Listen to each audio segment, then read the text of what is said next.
Ethan, if he ever wants to come into a well moderated room, he's welcome to come over here.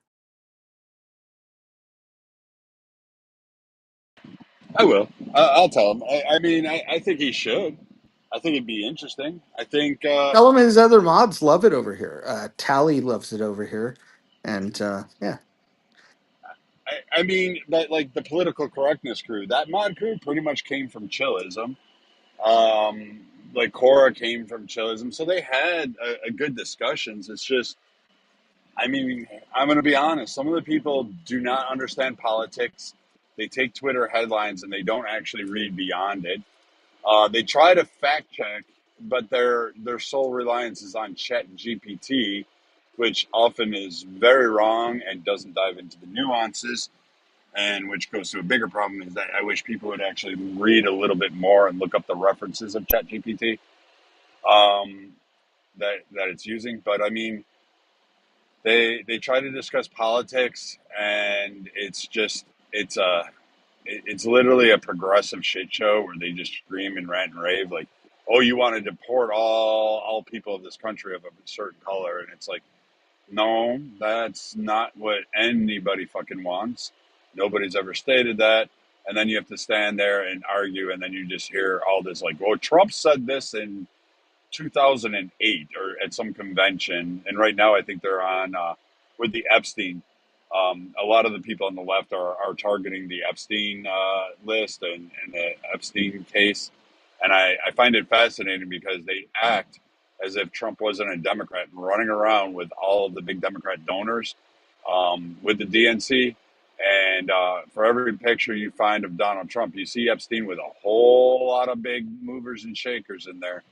And so, yeah, I'm pretty sure there's going to be pictures with Epstein and Trump on that list. There's probably some Republicans too, but I Well, mean, I think you guys would have a good debate. I just a good tell, topic would. tell him to come over here. I don't remember him. Like I don't remember him ever coming into healthy debates. I don't remember him being in any of the rooms that I frequent. And not that I don't travel too far around this app because I find most of the people hard to listen to. But I didn't even know that he existed until like I don't know a couple days ago, and now his way of trying to become relevant is he wants to utilize my PTR. I would say it's flattery, and it'll get him nowhere. I mean, again, he's not going to have like that room's a bit of a shit show 90% of the time. It does. There are people in there. Huey is a good. Dewey and Huey are. I know it sounds like a Disney characters, but these are two individuals. They're very much a great contributor to a discussion. They can go into details. They can talk about it from a plethora of topics, mostly on political, but they can go down it. You've got some that have experience with law enforcement. They were officers. They have, their own views and nuances on it. Don't necessarily agree with all of them, but they can articulate it and point to disparities or point to issues, and then concede on points where they're showing that, hey, this isn't necessarily the case. So there are some good people that pop in there from time to time. It's just there are others that just dominate the stage, and you can't. Arguing with them is like trying to change paint on a wall to a different color by screaming at it. It's just an exercise in futility.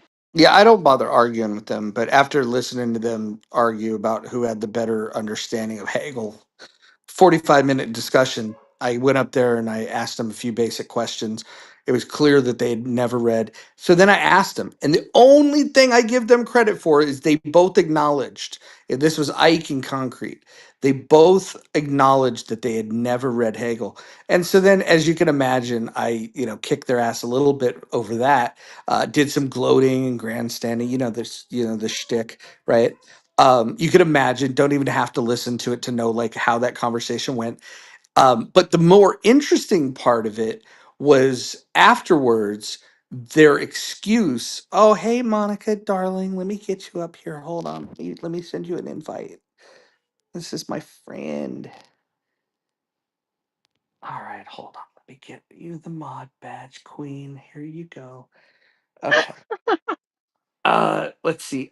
So no, the more interesting part of it that I thought was fascinating was afterwards the discussion that they had about how you don't need to read something to understand it, and that because they had listened to a podcast or read some third party analysis of it, that was sufficient to understand the subject matter, which before I even asked them if they had read it, like I was listening to them and it became clear to me because they kept repeating themselves.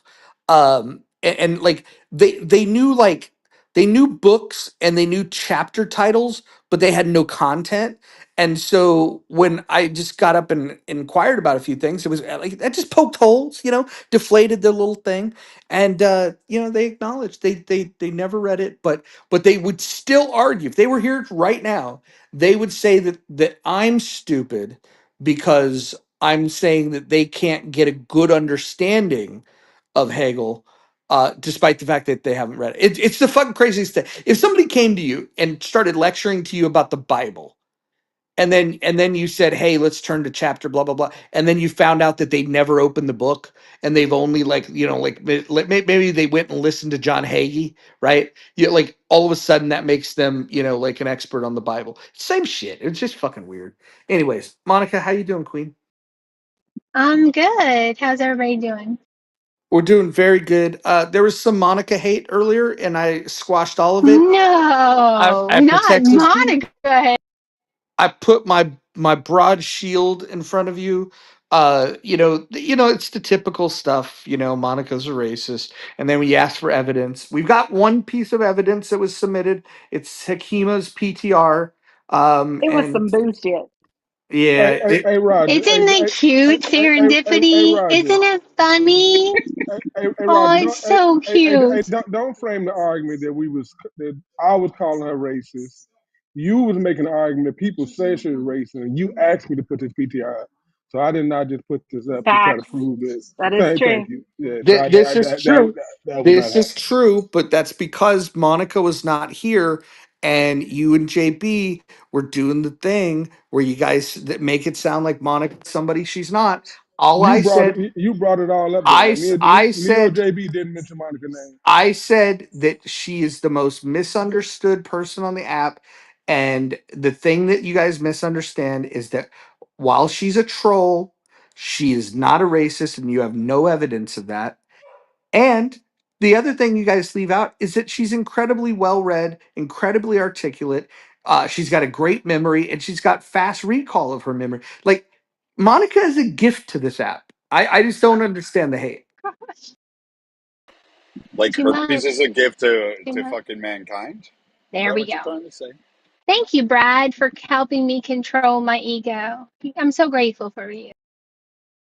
And that Many voice, people are. and that Just voice. keep it Hold moving. on, hold on. If we were going to have a contest, who's got the sexiest voice on all of Clubhouse? Monica wins hands down. We don't even need a poll. You need to get out more in the world, son. I like Kelly's voice better. As you should. Well, look at this. We've got Serendipity, Monica, my girl, and then we have Anne. This is the trifecta of grace, class, and beauty. You should have just stopped at serendipity. Hey, I'm crying. And Brad. this is I and want this to call truce with Brad. I love Brad. and hold on, before you call your truce with Brad, I want to just warn you that this is a Monica appreciation room. Are you comfortable? Yeah, I'm completely fine. Should have added Kelly to your list. Can you say something nice And about Monica? nice. Can you say something nice about Monica? Ann? Yeah, Monica is very intelligent. There you go. Monica, could you say something nice about Ann? Monica? She perseveres. Okay. All right. All right. Okay, Ann, go ahead. Make your amends with Brad. Well, you and Kelly are the best at, squashing beefs between people, so I'm going to let you guys take the lead. Well, hold on. Hold on. Uh. Hold on. You want me to change the title to Ann and KK reconcile? I could change the title. Wait, why would you do something like that? That would be a lie. You don't want to apologize to her? So, anyways, about Brad. I like Brad. Damn, there you go. That would be the power couple for 2026. You guys should work this thing out. I'll pass. So I'm kind Damn. of confused why people who have disagreements with other clubhousers are so invested in other clubhousers squashing beef. Because people It's a are nosy. puzzle.